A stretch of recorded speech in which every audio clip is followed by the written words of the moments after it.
In court for the first time, facing 2 charges of first-degree murder, Nick Reiner stood out of sight before a judge. He's accused of killing his parents. Hollywood titan Rob Reiner and his wife Michele were found dead inside their mansion on Sunday, hours after an A-list holiday party allegedly turned heated for the Reiner family. Not only are we showing you what happened in court today, but we also have some newly released images of Nick Reiner at an LA gas station after he allegedly killed his own parents. We're on the case presented by Law&Crime. I'm Chris Stewart.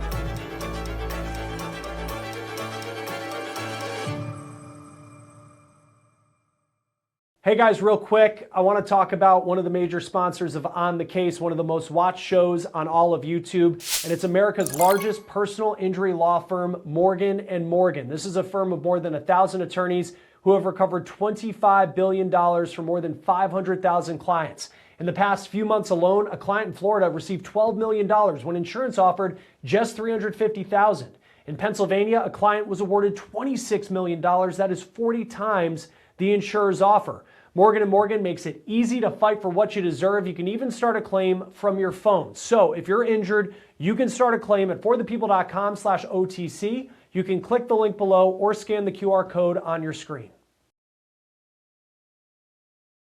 Before I get into what happened in court today with Nick Reiner making his first court appearance, I do want to show you this new video. This is reportedly Nick Reiner at a gas station near the campus of the University of Southern California on Sunday. This is in the area of Exposition Park, and this was shortly before he was arrested by LAPD. NBC Los Angeles was the first outlet to get this video, and you can see Reiner's wearing a jacket and a hat. He has a red backpack, and it appears that he buys a Gatorade, and then he walks across the street, and that is when LAPD vehicles pull up, lights flashing, and they put him under arrest. Nick Reiner's arrest happened roughly 15 miles from where his parents' bodies were found. Now you can see on this map the distance from the Brentwood neighborhood of LA to Exposition Park. We're also getting more of a timeline now, reportedly, of what Nick Reiner allegedly did after the murders. Now, before we get to that timeline, I want to break down for you what we know about the crime scene inside a home where Rob Reiner and Michele Reiner lived for more than 3 decades. Nick's parents, again,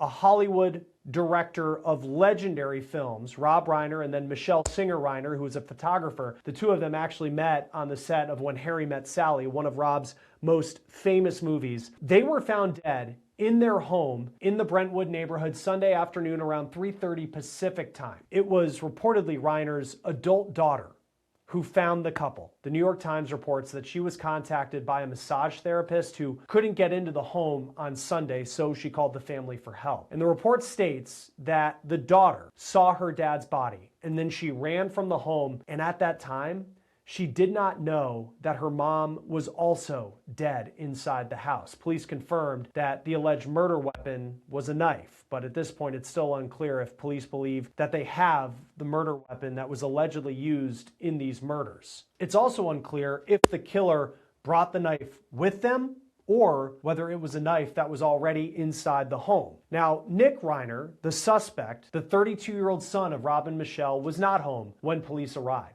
TMZ reports that the Reiners' throats were slit. People magazine said the adult daughter said that Nick should be a suspect in the murders because he's, quote, dangerous. Nick was arrested outside of that gas station. That was around 9:15 Sunday night, so little less than 6 hours after his parents' bodies were found. Now, we don't know how he got 15 miles inland from his parents' house, but there are reports out there that he actually went to a hotel in the early morning hours of Sunday. TMZ says that Nick checked into a hotel in Santa Monica around 4 o'clock Sunday morning. The hotel is the Pierside Santa Monica Hotel. It's a little more than 4 miles from his parents' house. TMZ says that staff at that hotel, they made a disturbing discovery after Nick left the room. Staff discovered in the room the shower, other parts of the room covered in blood. There were also reportedly bed sheets covering the windows. TMZ says that Nick used a credit card to check into that hotel room around 4 o'clock in the morning. Remember, it was almost the entire day until his parents' bodies were found around 3:30 in the afternoon. TMZ also says that there are witnesses who describe Nick looking, quote, tweaked out. The outlet says There were also no signs at that point that he had been in a violent confrontation. Police say they have yet to officially determine the time of death for Rob and Michele Reiner, and they say that's because they're still waiting on information from the coroner. But if the reporting from TMZ is correct, that means that Nick entered this hotel room just hours after he left a star-studded holiday party that was hosted by Conan O'Brien on Saturday night. This is a party where TMZ was the first to report that there was some sort of loud argument between Nick Reiner and his dad at this party. And now we're learning more about what that fight was about, and we're learning reportedly what was going on at this party that had people very concerned about the way that Nick was acting. Not only was Nick reportedly described by some people the night at that party as, quote, tweaked out, people also described him as acting erratic. And they've said that he was wandering around this party at Conan O'Brien's house and he was interrupting conversations with celebrities. The Hollywood Reporter put out just a very shocking article about how Nick was reportedly acting at this party. They said that he was going up to people at the party, demanding to know who they were and demanding to know if they were famous. The Hollywood Reporter then goes on to say that Nick was reportedly acting so odd that some people wondered if he was someone who had wandered in off the street. He wasn't officially invited, but apparently Rob Reiner and Michele Reiner, they didn't want him to be alone. They had grown concerned about his substance abuse. So they asked Conan if it was okay for their son to come to this party. Now, here's another part of this Hollywood Reporter story that really paints a picture for just how awkward and concerning Nick's behavior was at this party. He allegedly, again, was asking people if they were famous. One of the people he did this to was former SNL star Bill Hader, reportedly. The article says, quote, Hader calmly responded to Nick that he was engaged in a private conversation. This is according to someone with knowledge of the situation. Nick glared at him for what felt like an uncomfortable amount of time, end quote. So again, this really paints kind of the picture of how Nick was acting in the hours surrounding the time that his parents were killed. Now, the loud argument that Nick and his dad had that made headlines through TMZ, that was allegedly over just how rude and bizarre Nick was acting at Conan's party. Now, before we get back to the timeline of the party, what happened reportedly after the party, and then what Nick did in court today, I want to make sure that you understand Nick's background, who he is, and the challenges and issues that he has had going back years. Hey, what's up? There he is, Nick Reiner. So this is a podcast we found, a podcast called Dopey, which focuses on the issue of addiction and how people struggle and fight their issues of addiction. And Nick, years ago, had been a guest on multiple episodes of this podcast.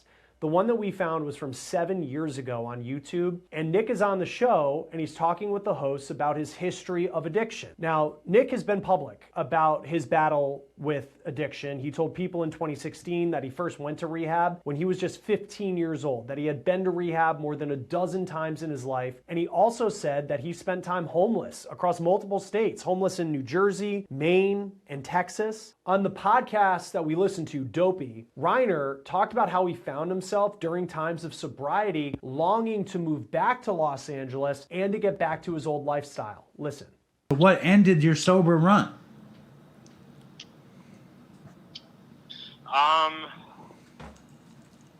I don't know. I just didn't want to be away from home, and I just wanted to come back home. But you also wanted to get back to smoking weed and whatever. I'm not judging you, Nick. I'm just like the show. Like there's a billion or there's thousands. You know what it really was? What? You know what it really was? It was like I kind of knew that I wanted to relapse, basically. Mm-hmm. I didn't even want to call it a relapse. I just wanted to get back to my old life of, like, smoking weed, kind of taking some pills, like, doing whatever I wanted. Yeah. And I knew that if I started to do it back in Maine, I wouldn't really be able to do it.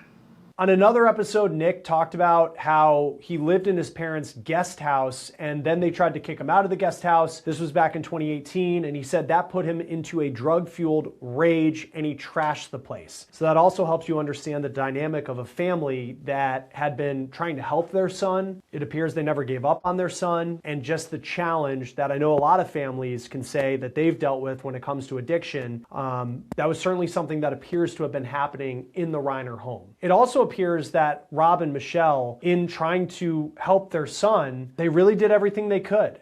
This is a very sad picture. We found Nick's Facebook page. It appears he hadn't posted since 2018. And this is a picture of Nick with his dad. Rob actually, as this legendary director behind movies like A Few Good Men and When Harry Met Sally, it appears he tried to help his son's career too. Nick wrote a movie that would not be as successful as the ones that his dad put together, throughout his entire career. It was called Being Charlie, has a 6.2 rating on IMDb, and Nick wrote this movie about a man who struggled with addiction and homelessness, and his dad directed that film. Multiple outlets, including TMZ, have said that the Reiners in recent months that they had grown more concerned with the way that Nick was acting, his mental health, and his issues of substance use. TMZ said when Nick checked into that Santa Monica hotel, again, he looked, quote, tweaked out.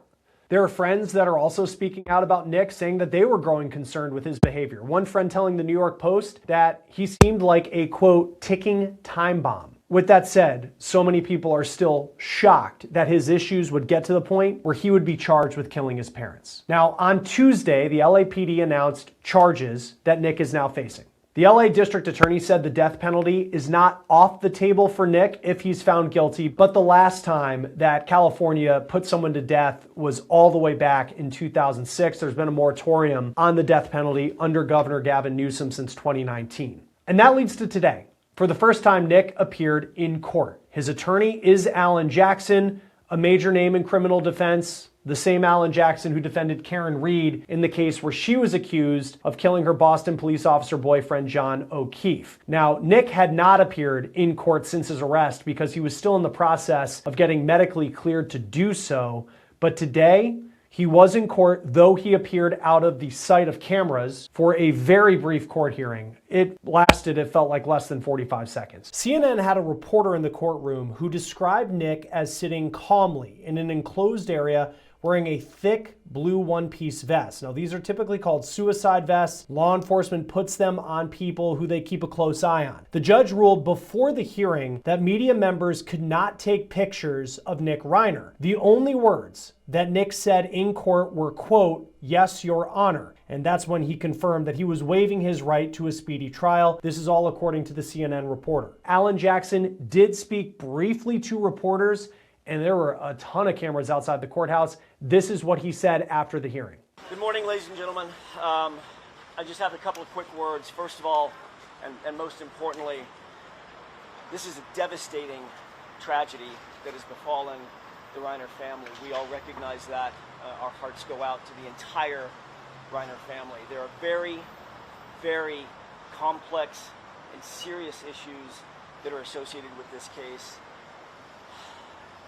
These need to be thoroughly but very carefully dealt with and examined and looked at and analyzed. We ask that in the process you allow the system to move forward in the way that it was designed to move forward, not with a rush to judgment, not with jumping to conclusions, but with restraint and with dignity and with the respect that this system and this process deserves and that the family deserves. So with that, we are set for January 7th for an arraignment. That's the next court date, and that's all I have to say at this point. There may be more at some other point, but today we're going to rest on where we stand procedurally, which is this was a continuance of arraignment. Nothing happened today substantively. We'll be back for an arraignment in the same department on the 7th of January. We'll see you then. Join us now to talk more about this is civil rights attorney Joe Richardson. It's always great to have you on Law and Crime. This story is just not a lot happening in court today, but just the details, the reporting surrounding it. It's just incredibly tragic. I want to talk about the charges that Nick Reiner is facing. And the DA, when he announced the charges, he did say the death penalty was on the table. Now, in some states, state like Texas, probably a little bit more of a real possibility for someone than what it is in California right now. How does that factor into things specifically in California? Right. So the death penalty is technically still someone can be prosecuted with and when there's a special circumstance that could lead to the death penalty or life without possibility of parole. However, the Governor Newsom, put a moratorium on the death penalty in 2019. So lately, nobody's been, administered. No one has had the death penalty administered on them, even though technically speaking, you can still go down that road. Whether that person would ever end up being subject to the death penalty in real life, particularly given it takes a long time to get all the way to the finish line. You have automatic appeals and things like that anyway. It's a separate question. But special circumstances are still very much in play, and he could be prosecuted as if he could get the death penalty, and that could be his sentence. Separate thing, whether it actually happens. So if someone receives the death penalty and they're going to be in prison for the rest of their life, you're kind of in the hands of the political system, and who knows, like a decade from now, if the shift when it comes to how people view the death penalty in California, let's just say it goes very pro-death penalty, you would be subject to that. And you're kind of at the mercy of I guess, just the state of how people feel about that punishment. Yeah, and not to get political, but everybody knows Newsom's running for president, and in some ways, he probably wants to be politically a little bit more hardcore. I don't know if that gets all the way over to him potentially undoing his moratorium, expressing an openness. The people that are running for governor now, there's a sheriff in Riverside County, et cetera. There's some pro-death penalty type folks as well. So the fortunes could change depending on who the governor actually is, but it is up to political whims, political will, and some of those types of things. So yeah, it would be very much up in the air. When they talk about the special circumstances, the DA says that 2 charges facing Nick Reiner, 2 counts of first-degree murder, and then it's with special circumstances because there are multiple victims. What exactly does that mean?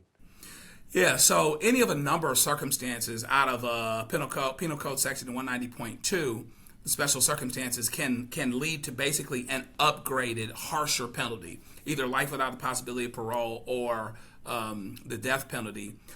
In this case, what's being talked about is the fact that there were multiple victims. Multiple victims can be a special circumstance. Lying in wait can be a special circumstance.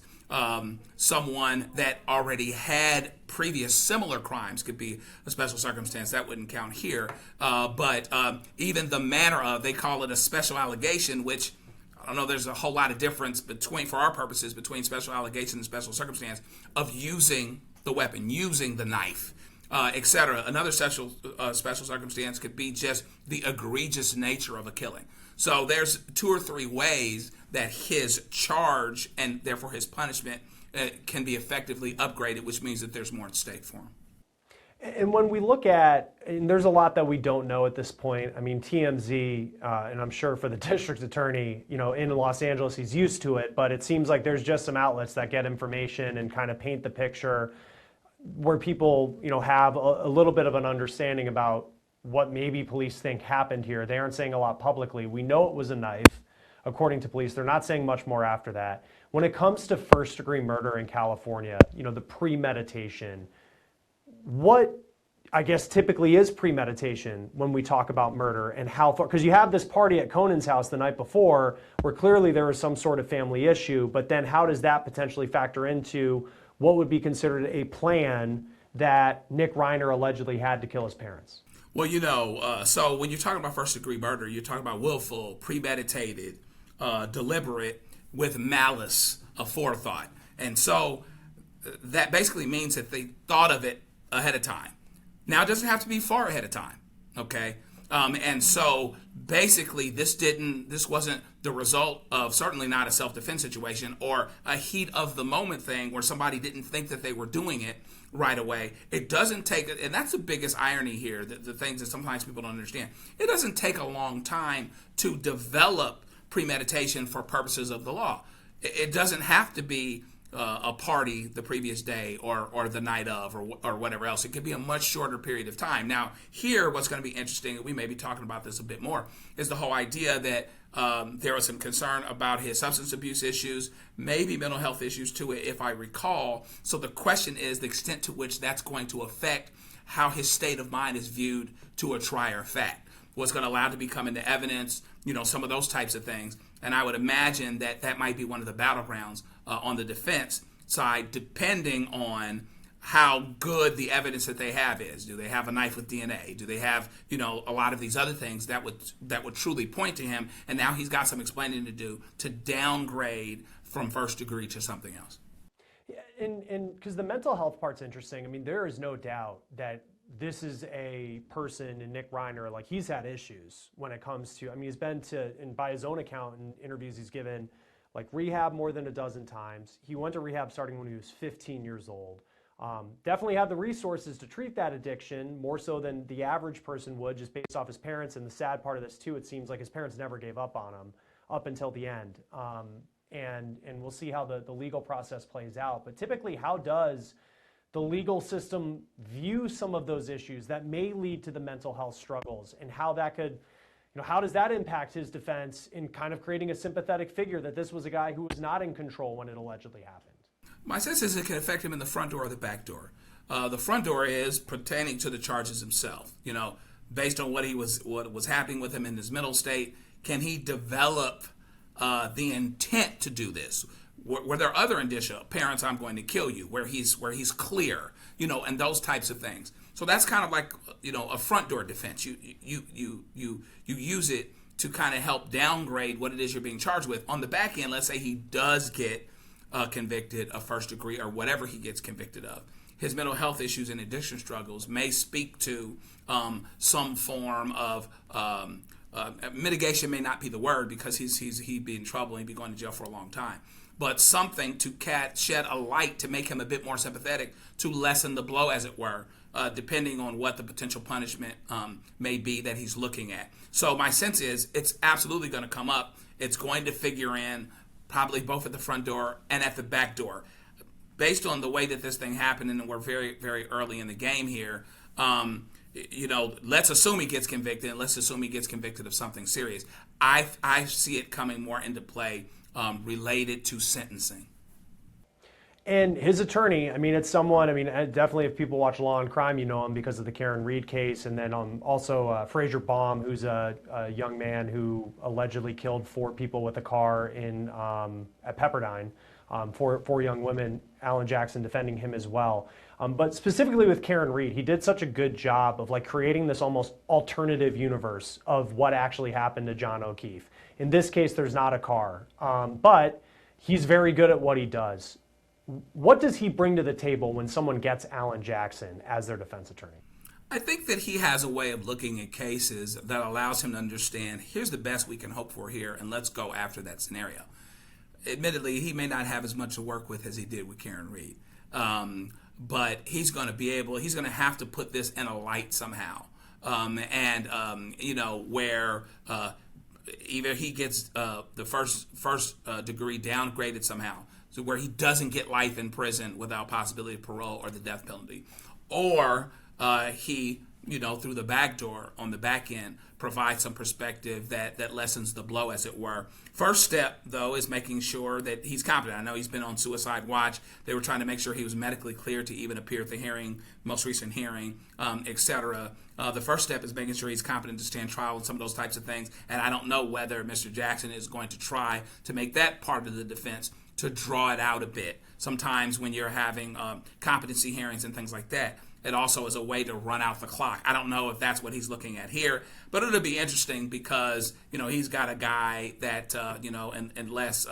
you know, lightning strikes, he's going to be in serious trouble, may well be convicted, etc. But Alan Jackson would seem to be the guy to put the best light on it possible. But we'll see how far he really goes here, given he just doesn't have the same facts to work with that he's had in some other cases. When it comes to, you know, and this is LA, this is Hollywood, the victim in Rob Reiner, one of the victims. I mean, he is Hollywood royalty for all the movies he directed and you know, his time on, you know, screen as an actor really in the 70s. But then you also just have the celebrities who were with them the night before at this party. Conan O'Brien, the story about Bill Hader, where there was just this awkward interaction. When it comes, and we're a long way from a trial and whether it even gets to that point, but you know, I think of what the witness list could look like in this case, especially people. I mean, typically when a witness list is put together, I mean, how far back would you go in thinking of these are people who interacted with the Reiners the night before, and just what that could look like if we get to that point? It seems like there would be some folks from that party, right? Some folks from that party in terms of their interaction, because the defendant's state of mind is going to be important, right? And there's some indications that he was in touch with other people. Apparently, he brought The family brought him because they were concerned about him being by himself, so that would figure in. And I think that maybe even in the sentencing phase, some issues surrounding his mental health issues, surrounding his addiction issues, would absolutely be in play. I don't know if he knows some of the other, Hollywood folks that are about his age or any of those types of things, or if there would be a matter of maybe some testimony of people that were in touch with the Reiners about what was going on with their son. But you certainly would foresee that there would be some folks that would testify that would have something to say about his state of mind, either having witnessed it, having diagnosed it, or however that went. Because we don't know, what happened inside the home. We actually don't know the exact time as of yet, according to police, of when they believe the Reiners lost their lives. But it would have been after that party, obviously. From a defense point of view, is there a way where you could say, this party, yeah, they had, somewhat of an argument at this party, that happened, but then there's something else that happened in the house that was completely unrelated. Like, is there a way almost to sever away what happened the night before and just focus on, I think of like the alternative theory stuff that Alan Jackson can do, that something else happened inside the house that night that has nothing to do with what happened at Conan's house? They can try, but if anybody can do it, it would be Alan Jackson. But I think it's going to be difficult because, among other things, the parents are going to be very sympathetic. So nobody's going to want to believe that after all of these years of putting their son in rehab and all of these other things happening, that they would do anything that would allow some perspective or shed some light on the circumstances surrounding the death in a way that lessens the blow on the defendant because of the victims. Okay? I don't think that will happen. Now, is there a way to show some perspective on the defendant because of his mental health issues and all these other things in a way that doesn't shed negatively on the Reiners, the victims? Yeah, maybe so. But not, nobody's going to walk away from this thing going, well, I'm not saying he should have done it, but I understand given what the parents did. No, I don't think there's going to be anything like that at all. So we'll see if they can sever. And my sense is the more you talk about what happened in the house, the harder it is to sever, as it were, the heinousness of this crime and the related sympathy because of who he killed. And today, very brief court appearance, no guilty or not guilty plea entered. What's the strategy behind that? I mean, this is something that happened very quickly, but to be able to get this continuance to January 7th, what does that tell you about the strategy, if anything, and what can we expect happens next? There's so much that would go on here. No stone's going to be unturned.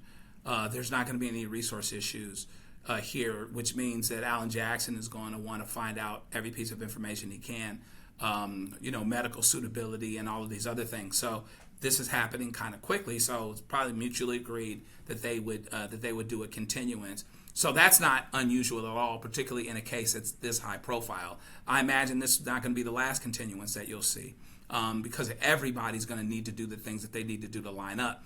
Alan Jackson may have a certain amount of pressure on him because of what he does, but I think the DA is going to have all the much more pressure on them because of the nature of this crime, the fact that everybody's going to be watching. So they would probably want to take a little time to have their lines, their things lined up as well. So I think you'd see some mutually agreed to continuances, and everybody is just going to make sure they dot every I and cross every T so that everything that can be done to ensure the result each side is looking for can be affected. And that's just going to take time because this is just a big case. Yeah, massive case, very much still at the beginning. Joe Richardson, civil rights attorney. It's always great to have you on Law and Crime. Thanks for being with us. Good to see you, Chris. Thanks. Again, this case will be back in court on January 7th. That will do it for On the Case, presented by Law and Crime. Subscribe to us on YouTube and Spotify. I'm Chris Stewart. We'll see you next time.